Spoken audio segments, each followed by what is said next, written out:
नमस्कार दोस्तों, मेरा नाम है विवेक और आप देख रहे हैं एग्ज़ाम से हेड यूट्यूब चैनल, जहां पे आपको रोज़ाना 2 लेटेस्ट गवर्नमेंट जॉब के बारे में बताया जाता है।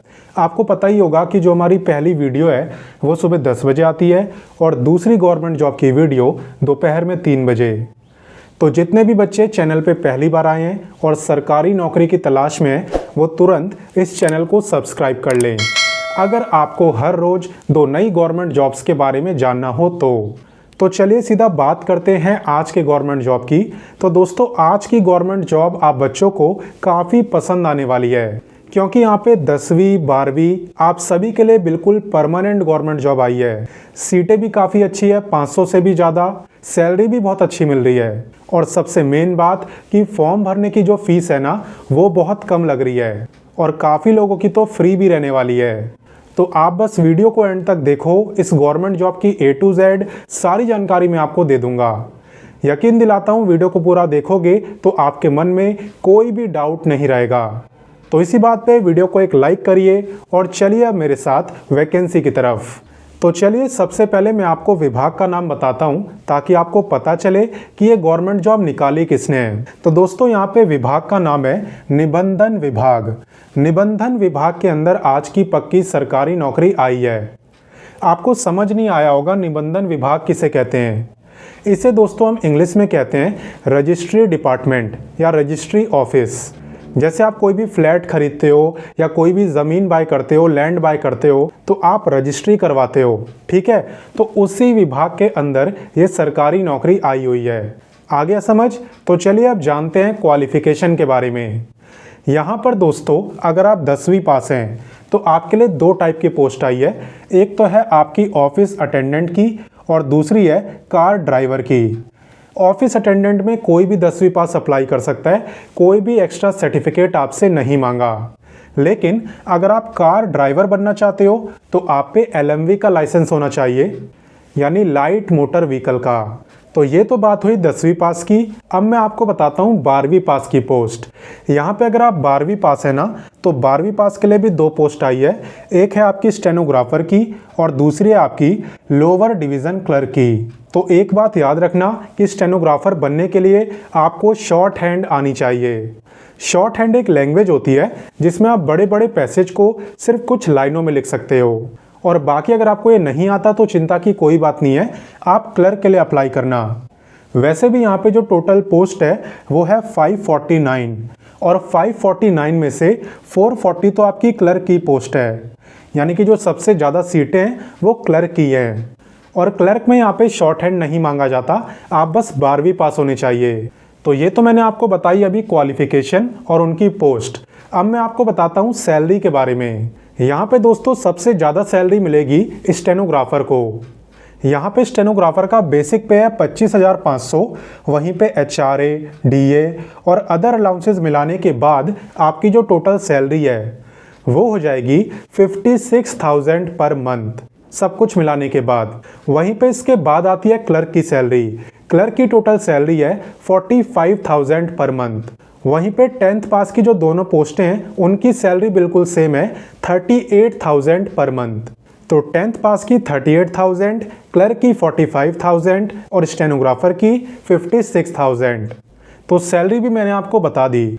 तो चलिए अब वापस आते हैं वैकेंसी पे और बात करते हैं एप्लीकेशन फ़ीस की, यानी इस गवर्नमेंट जॉब में अप्लाई करने के लिए आपके कितने पैसे खर्च होंगे।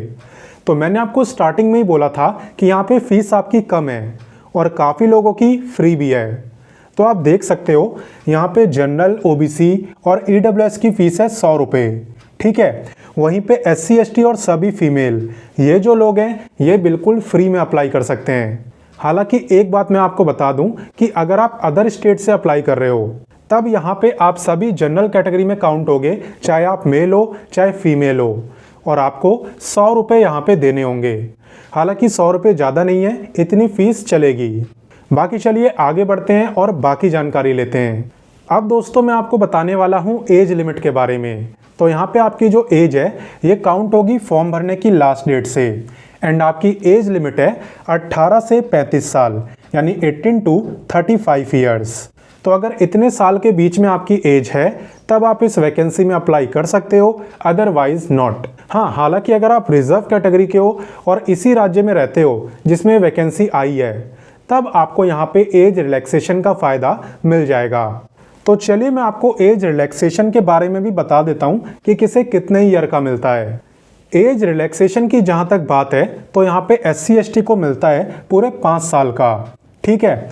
वहीं पे अगर आप OBC कैटेगरी के हैं तो आपको मिलता है 3 साल का। बाकी PWD वाले यहाँ पे देख सकते हैं, जनरल को 10 ईयर, SC ST को 15 और OBC को 13 ईयर्स। और एक बार फिर से बता रहा हूँ कि एज रिलैक्सेशन आपको तभी मिलेगा जब आप इसी स्टेट में रहते होगे जिसमें गवर्नमेंट जॉब आई है।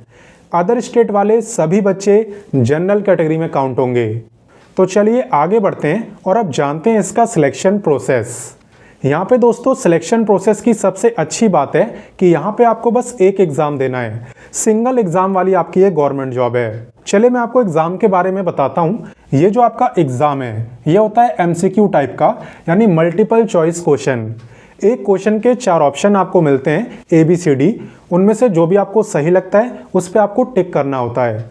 रिटर्न में कुछ भी लिखना आपको नहीं होता। तो टोटल आपसे 100 क्वेश्चन पूछे जाते हैं, जिसमें इंग्लिश के 25, रीजनिंग के 25, मैथ के 25 और GK के 25 क्वेश्चन होते हैं।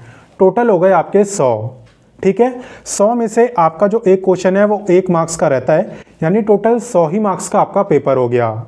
और नेगेटिव मार्किंग की बात करें तो वो है 1/4, यानी कि 0.25 मार्क्स।